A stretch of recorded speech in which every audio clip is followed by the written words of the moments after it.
کسی بھی شعبے سے تعلق رکھنے والے اسلامی بھائی ہوں، جو بھی آپ کا بزنس ہو، دارالفتہ اہل سنت سے آپ کا رابطہ مضبوط ہونا چاہیے۔ 12 گھنٹے الحمدللہ دعوت اسلامی نے یہ سروس شروع کی ہے کہ آپ فون کر کے دارالفتہ اہل سنت سے اپنے کاروبار کو اسکین کروا سکتے ہیں، شرعی رہنمائی لے سکتے ہیں، اور آپ چاہیں تو اس پر کال کر کے اپنی اگر آپ کی کوئی ڈیل بھی ہو رہی ہے تو وہ ڈیل کو بھی آپ میچیور کر سکتے ہیں، چیک کر سکتے ہیں کہ غلط تو نہیں کر رہا میں، اور کہیں جیسے مفتی صاحب نے فرمایا کہ اگر کوئی چیز مشتبہ ہے، کنفیوژن ہے کہ پتہ نہیں یہ درست ہے کہ غلط ہے، تو بھائی چیک کر لیجئے۔ حضور اب ٹرانسپورٹ کمپنی کی تو بہت بات کر لی ہم نے، کچھ باتیں ڈرائیور کے حوالے سے بھی کر لی جائیں۔ 4-5 چیزیں بڑی کامن ہوتی ہیں ڈرائیور میں، ہائی وے پہ جب بھی سفر کریں۔ ایک تو بڑا ایسا لگتا ہے کہ ٹھیک ہے ٹرک ڈرائیور تو اتنا اسپیڈ میں نہیں جاتے، لیکن کچھ ٹرک ڈرائیور ایسے بھی ہوتے ہیں، بالخصوص ٹینکر والے یا ریتی ٹرک والے مشہور ہیں، وہ لوگ بڑی رف ڈرائیونگ کرتے ہیں اور پھر اس میں ایکسیڈنٹس ہو جاتے ہیں۔ تو ایک تو اس طرح کی یوں سمجھ لے کہ رف ڈرائیونگ کرنا، اس بارے میں ہمارے ڈرائیور اسلام بھائی کی کچھ رہنمائی فرمائیں۔ پھر ایک اور بڑی بات مشہور ہے کہ جب تک یہ لوگ نشہ نہیں کرتے، نارملی سارے نہیں ہوں گے ایسے، تو یہ ڈرائیونگ نہیں کرتے، تو یہ نشہ کر کے اس طرح گاڑی چلانا، پھر بڑی بڑی آواز میں انہوں نے گانے سننے ہوں گے، اور جناب میوزک کے بغیر ان کا سفر نہیں کٹتا، اور پھر ظاہر ہے کہ سفر اتنا لمبا ہوتا ہے تو نمازوں کا کیا ہوتا ہوگا۔ تو آج ہو سکتا ہے ہمارے سلسلے میں کچھ ڈرائیور حضرات بھی سن رہے ہوں، اور یہ برائیاں جو ڈرائیوروں میں پائی جاتی ہیں، اس پر کچھ ہمارے ڈرائیور اسلامی بھائیوں کی رہنمائی فرما دیں۔ اصل میں زندگی کا کوئی بھی شعبہ ہو، ہر ایک شعبے کی تربیت کی حاجت ہے۔ اس میں جو ہے ہم یہاں بیٹھ کر رہنمائی شاید نہ کر سکیں، صحیح کہہ رہے ہیں۔ جو ٹرانسپورٹر ہیں ان کو آگے آنا چاہیے، جن لوگوں کے لیے وہ کام کرتے ہیں وہ دعوت اسلامی کو ویلکم کہے اور اپنے اڈوں پر دعوت اسلامی کے درس کا اہتمام کرے، سبحان اللہ، اپنے ڈرائیور حضرات کو اجتماع میں بھیجے، مدنی قافلوں میں روانہ کرے۔ وہ آپ نے ایک واقعہ سنا ہوگا، بلکہ میں موجود تھا، غالباً موجود تھا میں، وہ ایک ڈرائیور کا واقعہ تھا کہ وہ خودکشی کے ارادے سے نکلا۔ جی بالکل صحیح کہہ رہے ہیں۔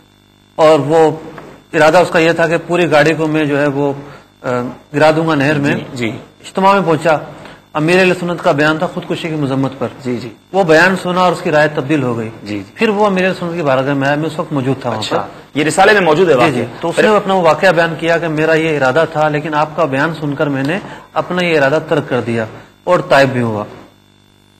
تو اب دیکھیے کہ وہ گیا اجتماع میں، اس کی تربیت ہوئی تو اس کا ایک ذہن تبدیل ہو گیا۔ آپ کی بات کنٹینیو کرتے ہیں، میں پیارے اسلامی بھائیوں اس واقعے کی تھوڑی تفصیل یہ بتاؤں۔ یہ رسالے میں خودکشی اور اس کے اسباب، امیر اہل سنت کا جو رسالہ ہے خودکشی کا علاج، اس کے آخری صفحے پر یہ واقعہ لکھا ہے، اور یہ اتنا امیزنگ سٹوری ہے، امیزنگ واقعہ ہے کہ ایک جو بس ڈرائیور تھا وہ اپنے حالات سے تنگ آ کر اس نے نیت کر لی تھی کہ میں جناب اپنی بس کے تمام مسافروں سمیت خودکشی کر کے بس کو نہر میں گرا دوں گا، اور وہ بس تھی جس میں دعوت اسلامی کے اسلامی بھائی اجتماع میں جا رہے تھے۔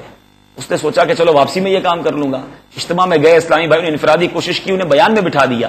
قربان جائیے امیر اہل سنت پر۔ وہ اسلام بھائی کہتے ہیں مجھے ایسا لگا بیان میرے لیے کیا گیا ہے، کیونکہ بیان کا ٹاپک ہی یہی تھا کہ خودکشی کرنے والے کے کیا انجام ہوتا ہے اور اس کے کیا نقصانات ہیں۔ امیر اہل سنت کے بیان کا انداز تو آپ جانتے ہیں۔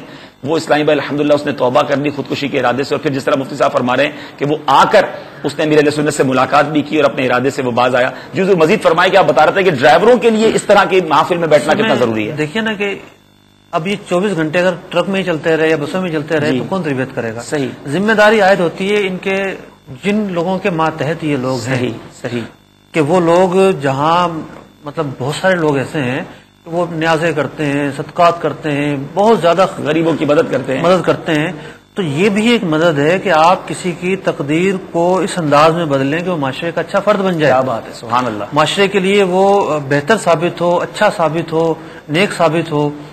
اور اخباری اطلاعات کے مطابق میں نے پڑھا اس وقت پاکستان میں جو ایڈس پھیل رہا ہے اس کا ایک بڑا محرک یہ ڈرائیور حضرات۔ اللہ، یہ لوگ گھروں سے باہر رہتے ہیں، جی، پھر یہ لوگ مطلب کہ غلط حرکات کا ارتکاب کرتے ہیں، تو یہ مطلب کہ ہائی لائٹ کیا گیا اس شعبے کو جی، کہ ان کی وجہ سے جو نا یہ خامیاں پھیل رہی ہیں۔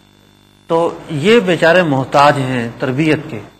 جب تربیت ہو جائے گی تو یہ سارے ہی جو برائیاں ہیں جو آپ نے گنوائی یہ دور ہو سکیں گی۔ کتنی بڑی نیکی ہے یہ جو آپ فرما رہے ہیں کہ اپنے امپلائی کی آخرت کی بھی فکر کی جائے۔ ہمیں یہ تو فکر ہے یہ ٹائم پہ سامان لے کے پہنچ جائے۔ جو بس کمپنیز کے مالک ہیں وہ سوچیں کہ آپ کا بس ڈرائیور روزانہ آپ کی بس لے کر لاکھوں روپے کی بس لے کر جاتا ہے، اگر وہ نمازی بھی ہو جائے گا، اگر وہ عبادت گزار بھی ہو جائے گا تو مزید آپ کا کاروبار کا بھی خیال رکھے گا، آپ کے کاروبار میں برکت آ جائے گی، اور کسی ایک امپلائی کی، اپنے کسی ایک کام کرنے والے کی اصلاح کر دینا، وہ صرف اس کی اصلاح نہیں ہے، اس کی آنے والی نسلوں کی بھی اصلاح ہو جانی ہے۔ اب بس ڈرائیور اگر سن رہے ہیں تو بھائی ہمیں بھی کبھی کبھی بس میں بیٹھنے کا موقع ملتا ہے، آپ سے گزارش ہے اتنا میوزک نہ بجایا کریں، فلمیں دکھاتے ہیں، ایسے لوگ جو بیچارے میوزک نہیں سننا چاہتے وہ بھی مجبور ہو جاتے ہیں، تو اپنی بسوں میں گانے باجے نہ چلائیں، فلمیں نہ چلائیں۔ آپ سوچیں کہ گانے سنتے ہوئے، فلم دیکھتے ہوئے، حرام کام کرتے ہوئے اگر گاڑی کا ایکسیڈنٹ ہو گیا اور اسی میں جائز نہیں ہوگا، جی ضرور مجبور ہو کر بھی